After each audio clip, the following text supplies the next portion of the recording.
Welcome back, everybody. For today's deep dive, we are heading straight to ancient Rome. Ooh, ancient Rome. Nice. But not the Rome you were probably picturing, right? Yeah. Not just gladiators and emperors. Yeah, right. We're using this really cool scholarly article to guide us today. Okay, cool. And we are going to explore how things like their political systems and religion, their art, and even their literature still kind of resonate with us today. I love it. I think you'll be surprised by just how much ancient Rome has actually shaped our world. Oh, totally. In ways we don't even realize. Yeah, and the article starts off by kind of diving into how Rome's political system evolved over time. Okay. And it's not just presented as like dry history. Yeah, You know, it's like great. this was the foundation for their entire culture. Oh, absolutely. That's such a key point. You know, the shift from a republic Right. with citizen participation to a centralized empire. Yeah. I mean, that had massive ripple effects. Like the concepts of checks and balances and rule of law. Like, imagine these ideas we consider so fundamental today Yeah. were being debated and shaped way back then. Checks and balances. So like how our government has different branches Yes. to prevent like any one person or group from having too much power. Exactly. So they had something similar back in ancient Rome. Exactly. The Roman Republic had a system of elected officials, assemblies, and a senate, Oh, wow. all designed to distribute power and prevent tyranny. Okay. Wasn't perfect, of course. Right. The article mentions all the struggles with corruption and unrest Yeah, that ultimately led to the rise of emperors. Yeah. But their attempts to create a balanced system with limitations on power are still relevant to how we think about governing today. So they were dealing with issues that we are still dealing with today. Totally. It really makes you realize how much we can learn from studying their successes and their failures. Absolutely. Speaking of things that still resonate today, Yeah. the article also talks about their religious landscape. And it wasn't all toga parties and, worshiping emperors, right? Definitely not. Religion in ancient Rome was so diverse. Oh, wow. You had the state-sanctioned gods like Jupiter and Mars, but everyday people often followed different beliefs and practices. Really? The article even mentions how household gods, called lores, were worshipped in homes for protection and good fortune. Oh, wow. A much more personal and intimate form of religious practice. It's really fascinating how their religion reflects their social structure. Yes. Like, the elites had these grand temples, and then you had these more personal beliefs happening at the same time. Right. And then there's the rise of Christianity, which the article says happened during all of this. Yeah. It's hard for me to imagine gladiator games and the spread of Christianity happening at the same time. It's a powerful reminder that history isn't always a neat linear progression. Right. And Christianity's appeal in ancient Rome is particularly interesting. Yeah. I mean, think about it. The Roman Empire was built on this hierarchy and power. Yeah. But early Christianity preached a message of equality and salvation, Right. which particularly resonated with the lower classes, who were often marginalized within that rigid social structure. Yeah, the article mentions how early Christians believed in sharing their possessions and caring for the poor, Yeah, which would have been a radical idea in a society that was kind of obsessed with status and wealth. absolutely. Yeah. And this contrast, this offering of a different way of life is partly why Christianity spread so rapidly through the Roman world. Right.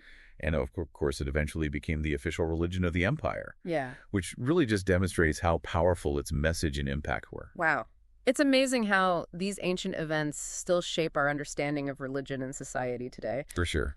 But let's move on to something a little more concrete. Okay. What about Roman art? Yes. I know the Colosseum is impressive, but the article suggests they were doing so much more than just building these giant arenas. Oh, you're right. No. While the Colosseum is an incredible feat of engineering, the article highlights how Roman art was about more than just spectacle. Okay. They were masters of blending functionality and beauty, Interesting. which you can see in their use of arches and vaults Right. and different column styles to create these stunning yet practical structures. The article even mentions how they designed buildings with ventilation in mind. It's true. That's so practical. Right. So do you think that practicality was as important to them as the visual impact of their buildings? I think it was essential to their worldview. Mm. Roman buildings weren't just about aesthetics. Yeah. They were reflections of their social order and values. Okay. Take the Roman Forum, for example. It wasn't just a collection of buildings. It was the heart of Roman public life, Right. where politics and religion and commerce all intersected. Wow. And it's designed with open spaces for gatherings and temples dedicated to important gods. Yeah. Really speaks volumes about what they valued as society. So their buildings weren't just about looking impressive. They were carefully designed to serve specific purposes and to reflect their beliefs. Exactly. It's like they were writing their own story in stone marble and Yes. whatever else they used back then. Exactly. And this wasn't limited to architecture. Okay. The article also talks about Roman painting, Uh-huh. how they initially imitated Greek styles, Okay. but gradually developed their own unique character, Interesting. often depicting scenes from Roman mythology and daily life. Oh, this reminds me of Pompeii, that Roman city that was preserved by volcanic ash. Yeah, Pompeii. Didn't archaeologists discover like all these incredible frescoes and mosaics there? It's true. That gave us a glimpse into what life was really like in a Roman town. You're absolutely right. Pompeii is a treasure trove of Roman art, Yeah. offering a unique snapshot of their artistic skills and daily life. Wow. And that brings us to another fascinating aspect of Roman culture, Yes. their literature. Ooh, literature. Are you ready to discover what they were writing about besides grocery lists and battle plans? Okay, yes. Definitely. I have to admit, my knowledge of Roman literature is pretty limited. Uh-huh. I'm picturing scrolls filled with epic poems about gods and heroes. Right. Or maybe just dry historical accounts of their conquests. Sure. So what else was going on in their literary world? You're not far off with the epic poems and the historical accounts. Right. The article mentions Virgil. Virgil. Yeah, whose Aeneid tells the story of Aeneas, a Trojan hero, Okay. who supposedly founded Rome. Okay. It's a foundational work of Roman literature full of gods, battles, and destiny. Wow. And, it was used to legitimize the Roman Empire and its rulers. Oh, so they were using literature to shape their national identity almost like propaganda. In a way, yes. Yeah. But Roman literature was so much more than just propaganda. Right. Take Tacitus, for example. Tacitus. Yeah, this historian Okay. who lived through some pretty tumultuous times in Roman history Oh, wow. wrote works like Annals and Histories, which are still studied today for their insights into Roman politics and society. Wow. He wasn't just recording events, Right. He was trying to analyze the motivations behind them, Okay. the moral complexities of power, and the impact of decisions on ordinary people. The article mentions his sharp writing style, like how he could be both witty and scathing Oh, yeah. in his assessments of emperors and senators. Mhm. Sounds like he wasn't afraid to speak truth to power, even if it meant risking his own safety. That's right. Tacitus was known for his moral integrity Okay. and his willingness to criticize those in power, even if it made him unpopular. Right. And his writing style, Yeah. with its sharp observations and cynical wit, had a huge influence on later historians and political commentators. Wow. It's amazing how his work written centuries ago can still feel so relevant to our own times. I know, it's crazy. It really makes me wonder, are there any other Roman writers whose works have kind of transcended time and continue to speak to us today? Absolutely. The article dives into the world of Ovid, the poet who brought Roman mythology to life, Right. in his epic poem, Metamorphoses. Wow. It's a collection of interconnected stories about transformations, Huh. often exploring themes of love loss and the power of fate. Okay. Remember the story of Daphne and Apollo, where a nymph is transformed into a laurel tree Oh, yeah. to escape the gods' unwanted advances? Yes. I remember that one from literature class. Right. It's so fascinating how these ancient myths passed down through generations still resonate with us. It's true. I guess there are just some human experiences that are truly timeless no matter what century you live in. That's part of what makes Roman literature so enduring. Right. They weren't just telling stories. Yeah. They were exploring the depths of human emotion, Mm-hmm. the complexities of relationships, Right. and the big questions about life and death that we still grapple with today. This is making me realize that Roman literature was much richer and more diverse than I initially thought. It really was. It wasn't just about epic heroes and battles. It was about the full spectrum of human experience. Yes. So is there anyone else we should know about? We can't forget Horace, the lyric poet, Horace? who celebrated the simple pleasures of life. Oh, Friendship, good food, wine, and the beauty of nature. sounds nice. Right. His poems, with their elegant language and wit, offer a glimpse into the everyday lives of Romans. Okay. Their joys and sorrows, their hopes and fears. It's really fascinating how these different writers with their unique styles and perspectives painted such a multifaceted picture of Roman culture. That's true. They weren't just reflecting their society. Yeah. They were shaping it influencing how people thought and felt about the world around them. Exactly. And that's a key takeaway from this deep dive. Okay. You know, ancient Rome wasn't just about conquests and emperors. Right. It was about this vibrant cultural and intellectual life that had a lasting impact on Western civilization. Yeah. I mean, think about it. Sure. Their ideas about law, politics, art, and literature are still with us today, Yeah. often in ways we don't even realize. It's amazing to think about how much we've inherited from this ancient civilization. It really is. Like, their legacy isn't just in crumbling ruins. Right. It's woven into the fabric of our own societies and cultures. Yeah. It makes me wonder, what specific examples of Roman influence do you see in our world today? We'll look at our architecture. Okay. You know those grand government buildings with their columns and domes? Yeah.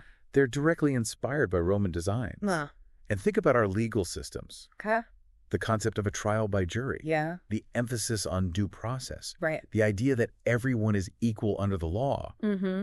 I mean, these principles have roots in Roman legal traditions. Wow. Even our language Yeah. is filled with words derived from Latin, Right. the language of ancient Rome. So, like, when I'm arguing a point and say ad hoc or quid pro quo, Yeah. I'm like channeling my inner Roman. Exactly.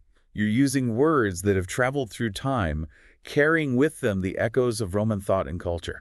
That's so cool. It's really a testament to how deeply embedded their influence is in our world. It's like we're surrounded by these little reminders of ancient Rome if we just know where to look. Right. This whole deep dive has been a real eye-opener. Good. I feel like I've gained a much richer understanding of this civilization, Yeah. not just as a historical period, but as a culture that continues to shape us today.